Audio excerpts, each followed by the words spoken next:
জানো মা, আমি না কবিতা লিখেছি, তোমরা পড়বে কি তা? মার কাছে এসে খাতা মেলে ধরে ছোট্ট অপরাজিতা। রাগী চোখ মেলে মা তাকে বলেন, মাথা কি খারাপ হলো? ছাইপা সব না লিখে বরং অঙ্কের খাতা খোলো। মুখ ভার করে গুটি গুটি পায়ে গেল সে বাবার কাছে। কবিতা লিখেছি ও বাবা, তোমার দেখার সময় আছে? মুখটি না তুলে বললেন বাবা, কবিতা লিখেছ? বেশ, পড়ব তো বটে, আগে খবরের কাগজটা পড়ি শেষ। অগত্যা গেল দিদিটির কাছে, ডাকলো সে, দিদি আয়, দেখ না কেমন ছবিটা এঁকেছি ছোট্ট এ কবিতায়।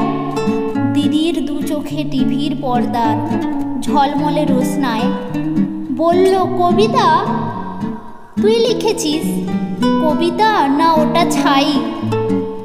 অপরাজিতার চোখ ছল ছল, বুকে কান্নার ঢেউ। তার লেখা এই প্রথম কবিতা দেখলো না পড়ে কেউ। একা ঘরে বসে সামনে তাকালো, মালাতে সাজানো ছবি সিগ্ধ দু চোখে রয়েছেন যে সহজ পাঠের কবি।